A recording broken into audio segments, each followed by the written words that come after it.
पेपरफुटी, बेरोजगारी व भरतीतील विलंबाविरोधात विद्यार्थ्यांचा एल्गार. छात्रों की गूंज संमेलनात सरकारवर जोरदार टीका. देशभरात वाढत्या पेपरफुटीच्या घटना, भरती प्रक्रियेतील विलंब, वाढती बेरोजगारी आणि शिक्षण क्षेत्रातील समस्यांविरुद्ध विद्यार्थी संघटना चंद्रपूर यांच्या वतीने शनिवारी CDCC बँक हॉल येथे छात्रों की गूंज युवांच्या समस्यांचे संमेलन उत्साहात पार पडले. जिल्ह्याच्या विविध भागातून विद्यार्थी, स्पर्धा परीक्षा उमेदवार, पालक व युवक मोठ्या संख्येने उपस्थित होते. संमेलनात विद्यार्थ्यांनी नीट, UGC net, MPSC, SSC, railway भरती आदी परीक्षांमधील पेपरफुटी, भरती प्रक्रियेतील विलंब आणि वाढत्या बेरोजगारीबाबत तीव्र नाराजी व्यक्त केली. सुरक्षित व पारदर्शक परीक्षा प्रणाली, पेपरफुटी प्रकरणातील दोषींवर कठोर कारवाई, वेळेत भरती प्रक्रिया पूर्ण न करणे व रोजगाराच्या संधी वाढवण्याची मागणी करण्यात आली. यावेळी खासदार प्रतिभा धानोरकर यांनी पेपरफुटी प्रकरणामुळे लाखो विद्यार्थ्यांचे मोठे नुकसान झाले असून शिक्षण मंत्र्यांनी नैतिक जबाबदारी स्वीकारून राजीनामा द्यावा.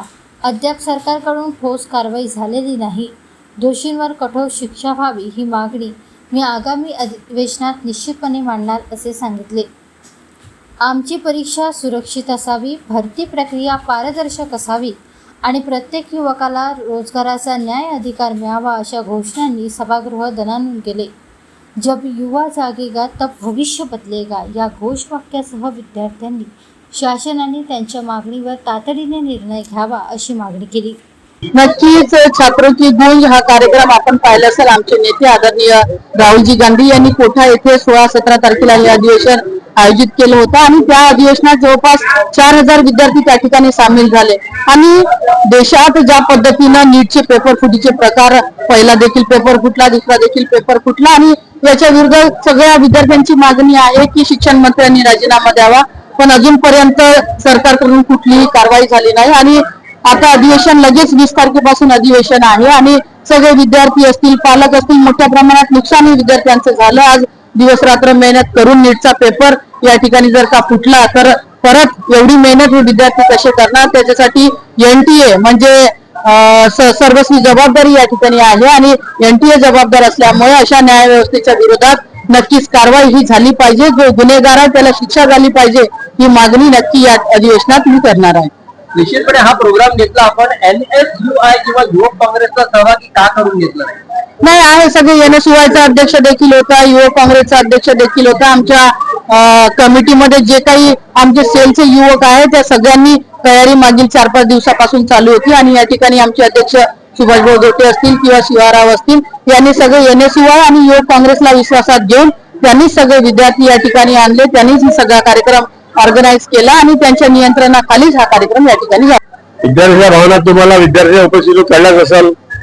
आज हा कार्यक्रम म्हणजे अखिल भारतीय काँग्रेस कमिटीने आम्हाला कार्यक्रम घेण्यास सूचना केल्या आणि युवक काँग्रेस आणि NSUI ला आम्हाला मदत करायला सांगितलं. या कार्यक्रमामध्ये सगळेच काँग्रेस पक्षाचे घटक त्यांनी मदत केली. तुम्ही बघितलं असेल की जो व्यापम घोटाळा ज्यांनी केला मध्य प्रदेशमध्ये, तो व्यापम घोटाळा म्हणून जर NTA चीफ होत असेल तर मग असे किती घोटाळे होणार नाही. मी पक्षाताईने आम्ही उदाहरण दिलं तुम्हाला की महाराष्ट्रामध्ये नुसते 10 मार्क वाढले म्हणून शिवाजीराव निलंगेकरला राजीनामा द्यावा लागला. परंतु व्यापम या नीटच्या घोटाळ्यामध्ये इतक्या लोकांनी 2200 लोकांच्या परीक्षेत नुकसान झालं, 14 लोकांनी आपली आत्महत्या केली. तरी परंतु प्रधानमंत्री मन की बात म्हणते आणि काय पे चर्चा म्हणते पण परीक्षेवर चर्चा नाही करत. त्याच्यावर विचार करा की ते किती त्यांच्यामध्ये विद्यार्थ्यांना आहे जागृती. त्यामुळे आमची मागणी अशी आहे की प्रधानमंत्र्यांनी आता चहा पे चर्चा न करता परीक्षा पे चर्चा केली पाहिजे आणि या देशातील विद्यार्थ्यांना न्याय मिळून दिला पाहिजे. मी स्निग्धा राजाराम वाडे आणि मी एक नीट ऍस्पिरंट आहे ज्यांनी रिसेंटली रीनीटची एक्झाम दिलेली आहे.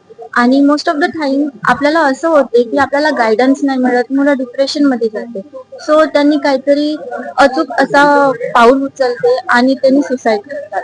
बट छात्रों की गुंज या माध्यमातून काही असोसिएशननी एक इव्हेंट साजरा केला ज्याच्यामध्ये आपल्याला योग्य मार्गदर्शन मिळालं पाहिजे हे सांगितलं गेलेलं आहे. आणि आपल्याला जे एज्युकेशन सिस्टीम आहे ज्यांनी आपण पेपर कंडक्ट करतो तो पेपर कंडक्शन कसा व्हायला हवा, सिस्टम कशा प्रकारे वर्कआउट व्हावं हे त्यांनी योग्यरित्या सादर केला. आणि अनेक मुलांनी आणि काही एज्युकेटरनी आपले मत सुद्धा मांडलेले आहे. माझं म्हणणं फक्त इतकंच आहे की एज्युकेशन सिस्टीम आपली इतकी छान व्हायला हवी, जिथे आपण इंडियाला एक डेमोक्रेटिक कंट्री म्हणतो, तिथे त्याच इंडियातले जे युथ आहे त्यांना योग्य मार्गदर्शन आणि एज्युकेशन नाही मिळालं तर काय अर्थ आहे त्या डेमोक्रेटिक कंट्रीचा.